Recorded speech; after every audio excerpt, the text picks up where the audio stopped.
톰 라이트라고 하는 성서학자가 있습니다. 특별히 신약학 분야에 있어서 굉장히 두드러진 성과를 나타내는 학자인데요. 그분이 쓴 책이 우리나라에 참 많이 번역이 되어 있습니다.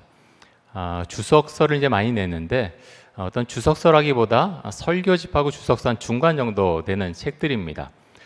그분이 쓴 책 중에 로마서에 보면 이런 내용이 있습니다.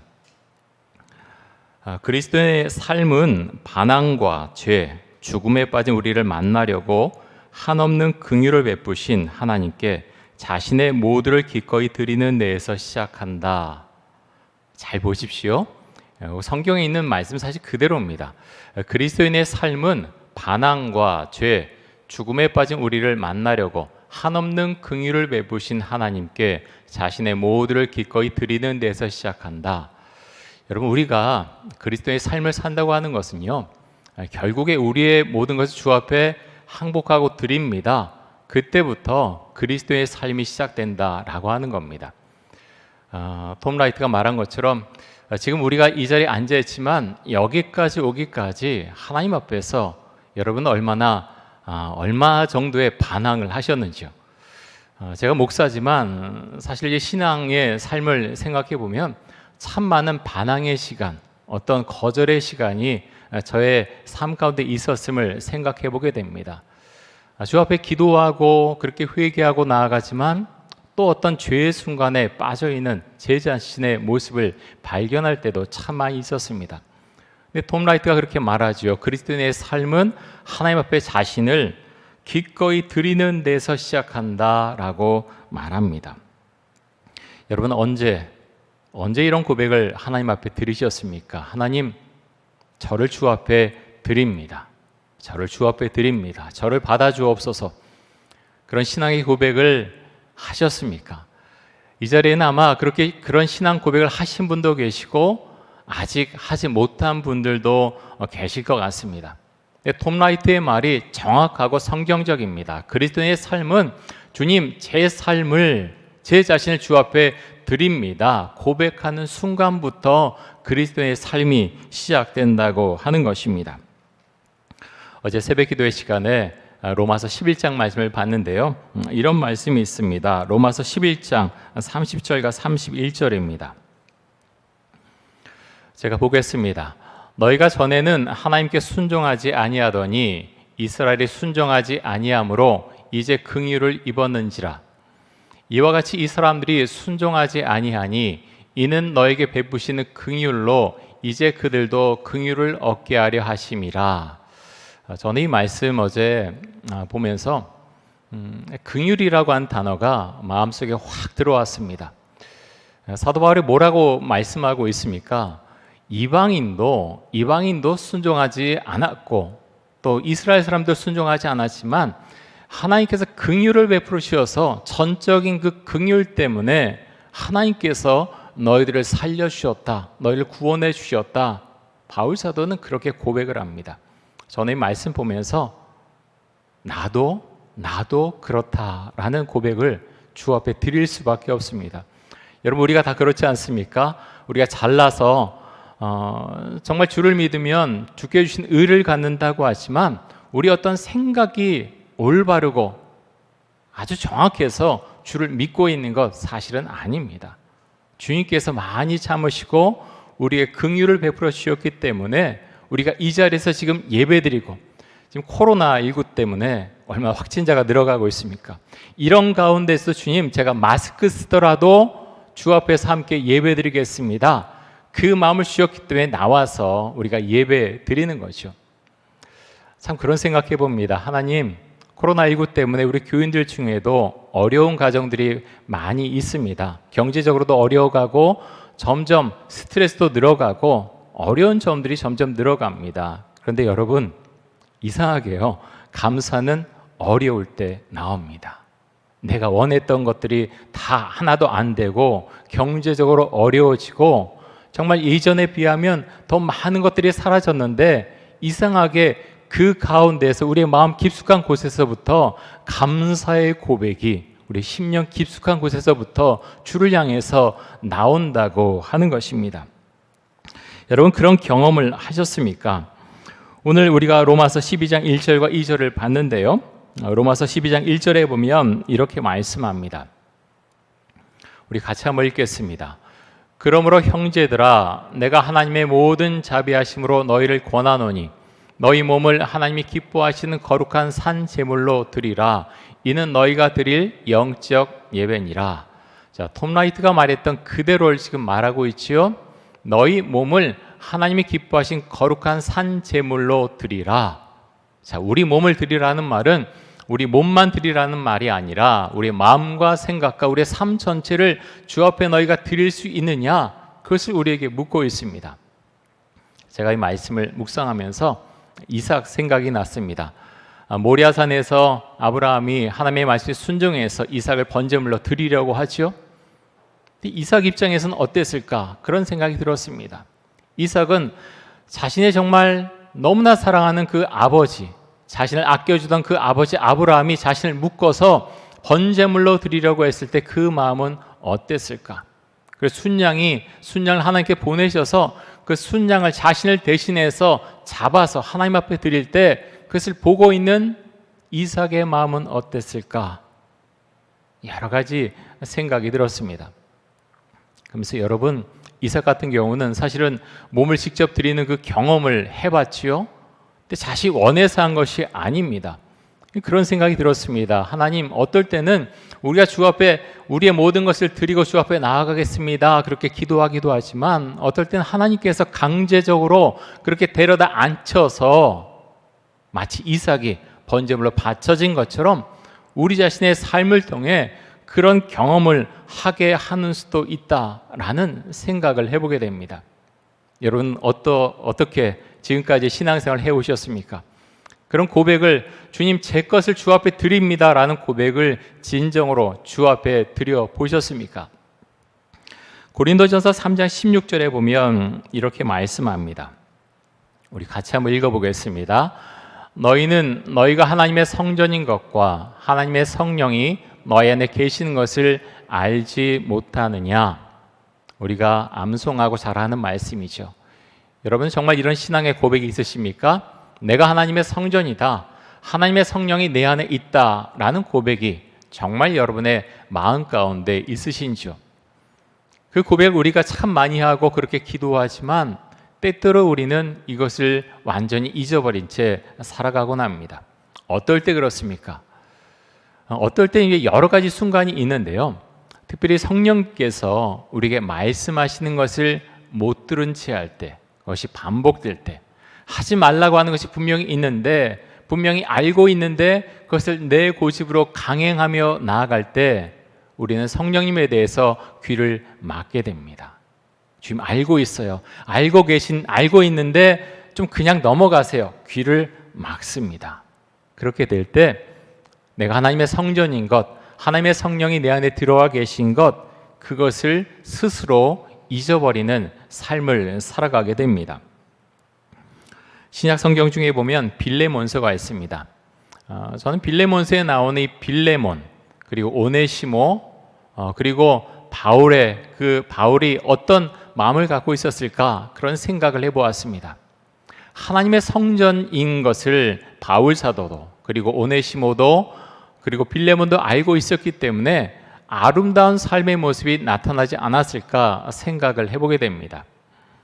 사도 바울은 감옥에 있었습니다. 감옥에 있으면서 복음을 전했는데 그 중에 한 사람이 오네시모입니다. 영적으로 낳은 아들이 오네시모였습니다. 근데 그의 신분이 무엇이었습니까? 노예입니다. 노예인데 빌레몬에게서 도망을 쳤죠. 잡히면 죽습니다.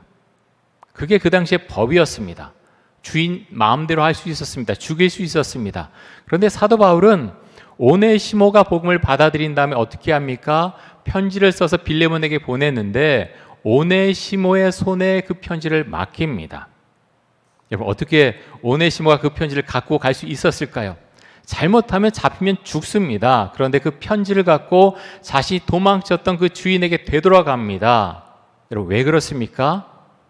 성령께서 마음에 들어오셨기 때문에, 예수를 만났기 때문에 그는 신앙의 힘을 가지고 사회법을 넘어서서 빌레몬을 찾아갑니다. 기도하면서 찾아갔겠죠.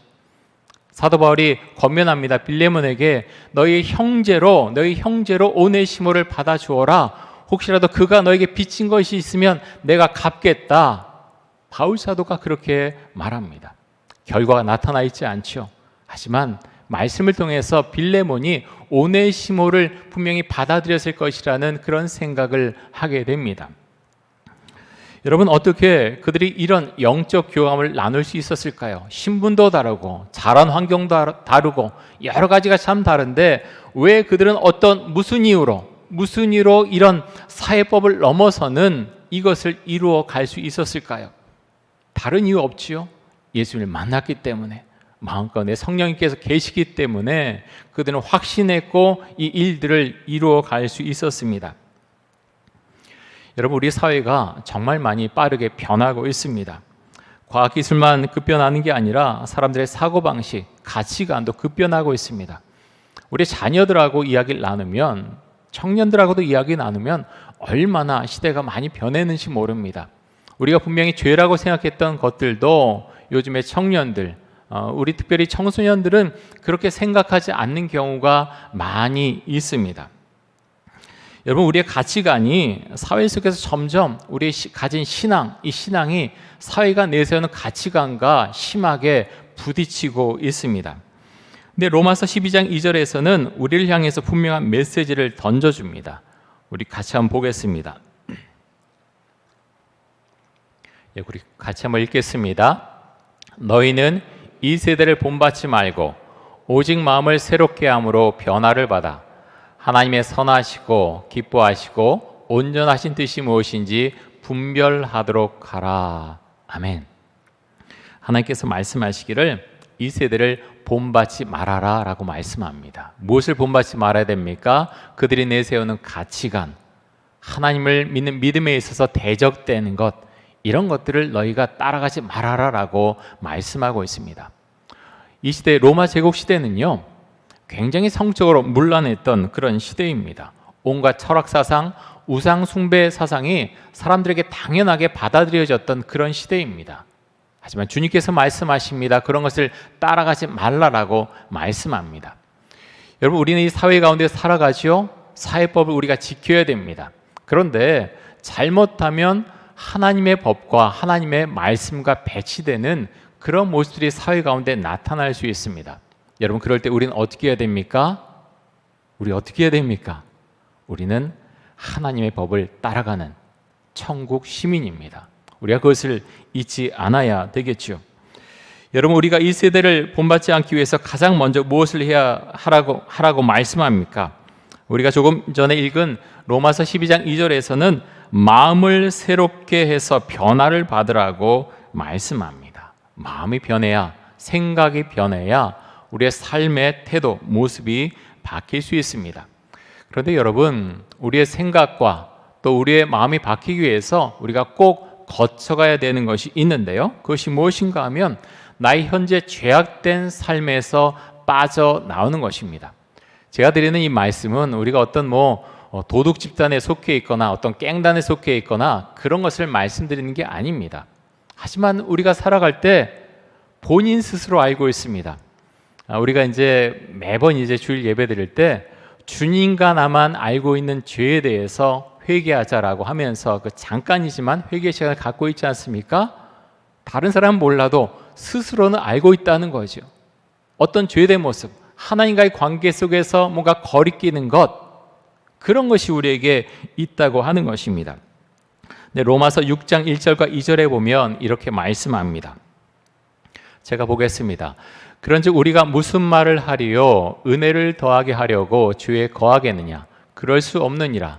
죄에 대하여 죽은 우리가 어찌 그 가운데 더 살리요?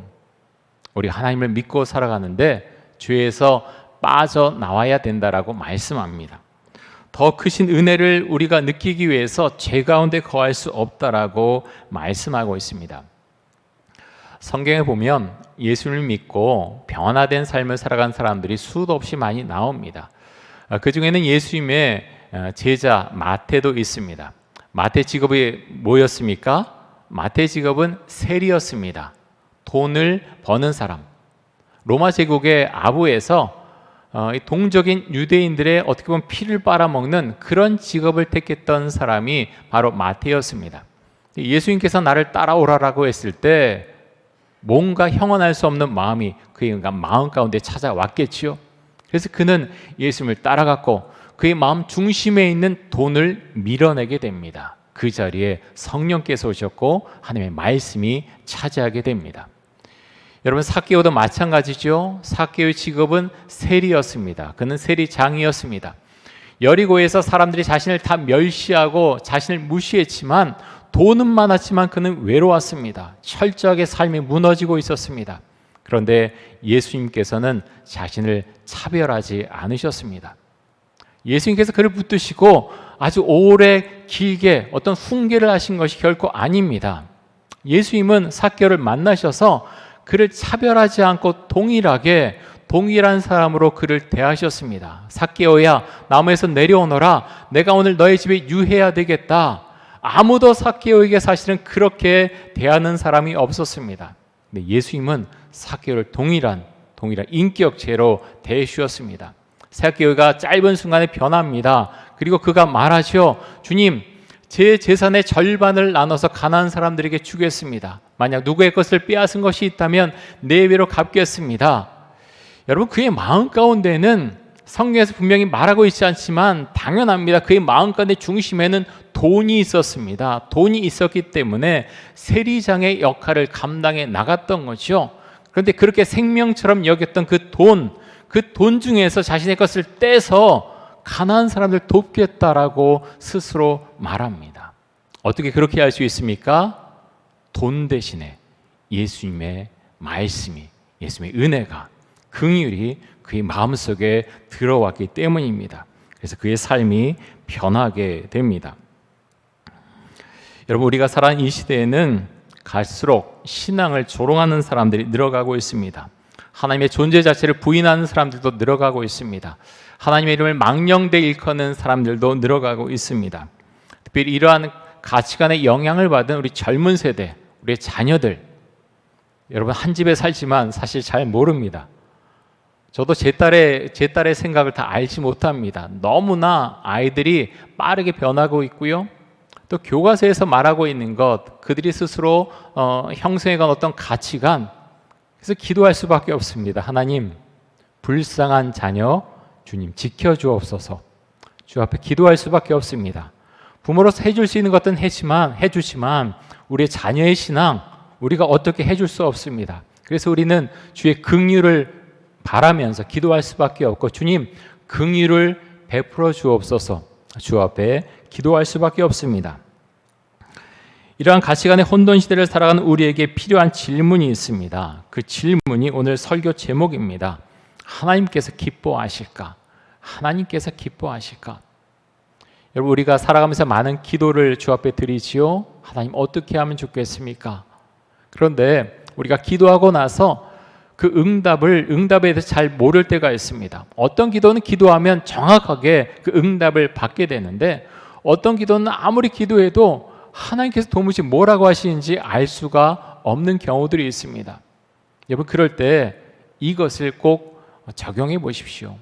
내가 이렇게 생각하고 판단하고 행동해서 하나님께서 기뻐하실까? 하나님께서 기뻐하실까? 어떻게 하는 것이 하나님의 마음을 기쁘게 해드리는 것일까? 우리가 주 앞에 그 기도를 할 수 있기를 원합니다. 어느 목사님이 그런 말씀을 하셨어요. 술, 담배 문제로 청년들이 상의를 많이 하고 우리 어른들도 참 상의를 많이 합니다. 근데 사실은 굉장히 부차적인 문제죠. 중심에 그리스도가 들어오면, 성령이 들어오면 사실은 이런 것은 고민거리가 되지 않습니다. 그럼에도 불구하고 많은 사람들이 여전히 고민을 안고서 사회 가운데서 살아갑니다. 이 목사님이 이런 말씀을 하셨어요. 어떤 문제든 술, 담배 문제도 마찬가지고 그것을 하기 전에 주 앞에 감사 기도를 드릴 수가 있는가? 그것이 명확하다면 하십시오라고 하는 설교문을 제가 얼마 전에 봤습니다. 여러분, 그렇지요? 아주 분명합니다. 하나님께서 기뻐하실까? 하나님께 감사를 올려드릴 수 있을까? 그것이 분명하면, 그 기도를 할 수 있다면 우리가 어떤 삶의 방향성을 잡고서 우리가 나아갈 수 있습니다. 요한복음에 보면 예수님께서 하나님께 기도하는 내용이 나옵니다.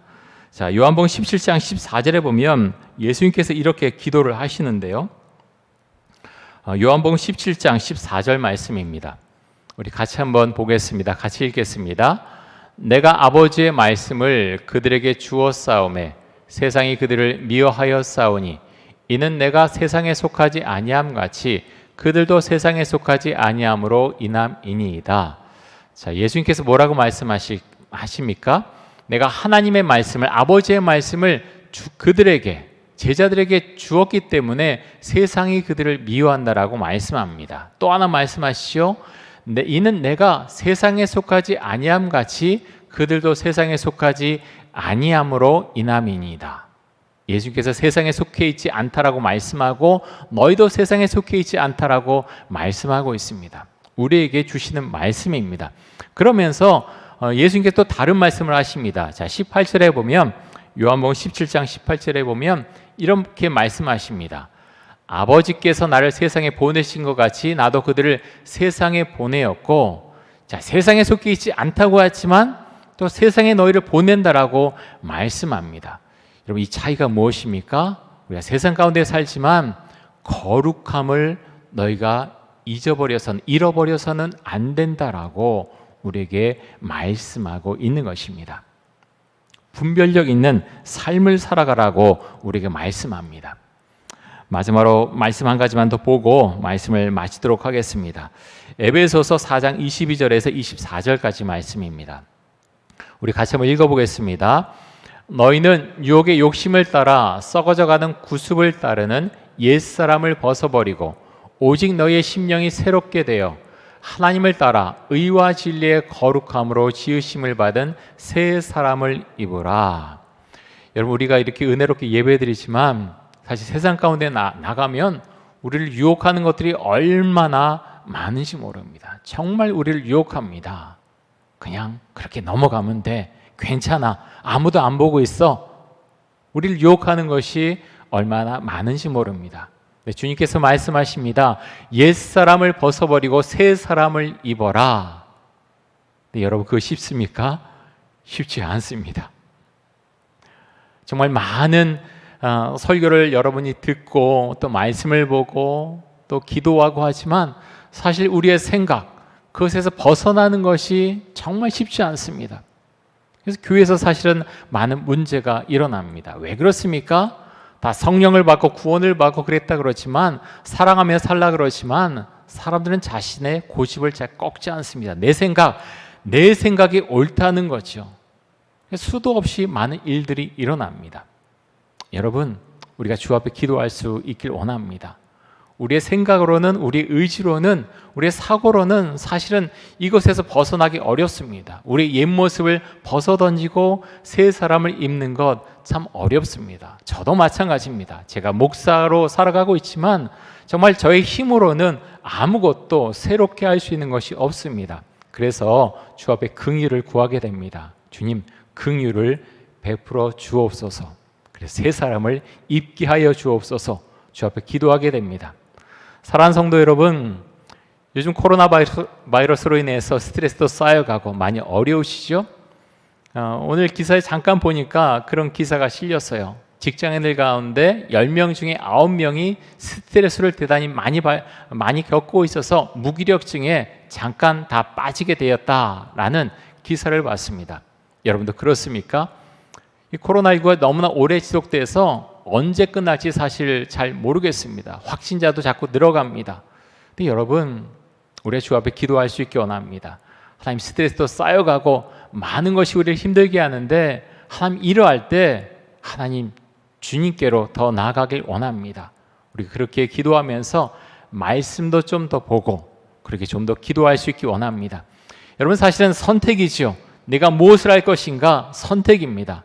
하지만 이러한 순간에 세상 사람들은 어떤 다른 방법을 찾아서 스트레스를 날리고 그렇게 한다고 하지만 우리에게도 어떤 산책도 필요하고 여러 가지 스트레스 해소할 수 있는 것들이 필요하지만 우리의 중심 가운데 하나님과의 교제가 있어야 됨을 우리가 잊지 않기를 원합니다. 사랑하는 성도 여러분, 주 안에서 강건하시고요, 능력 가운데 하나님께서 여러분의 삶과 가정을 지켜주시기를 간절히 원합니다. 우리 함께 기도하겠습니다. 이렇게 기도하면 좋겠습니다. 하나님께서 나의 삶을 보시고 기뻐하실까, 그것을 생각하고 기도할 수 있길 원합니다. 하나님께서 나의 삶을 보시고 기뻐하실 수 있는 삶을 살아갈 수 있게 해달라고 우리 함께 통성으로 기도하겠습니다.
주님을 믿고 살아가지만 우리는 날마다 무너지고 날마다 어려움을 주 앞에 호소합니다. 코로나19로 인해서 많은 분들의 삶이 멈춰졌고, 하나님 그래서 경제적으로도 어려워지고, 하나님 도대체 어떻게 하면 좋을지 모르는 순간 가운데 있을 때도 많이 있습니다. 주님 은혜를 구합니다. 긍휼을 구합니다. 하나님 분별력을 주시고, 하나님 우리가 주 앞에서 어떻게 살아가야 될 것인지 우리에게 은혜를 주셔서 우리가 주 앞에 나가서 말씀을 읽고 기도할 때 우리 힘을 주시고 용기를 주시고 믿음을 주셔서 이 세상 가운데 낭망하지 않고 좌절하지 않고 주님을 더 의지하며 살아갈 수 있도록 우리의 힘을 주시고 우리의 삶을 주께서 열어주시고 주께서 인도하여 주옵소서. 감사드리며 예수 그리스도의 이름으로 기도드립니다. 아멘.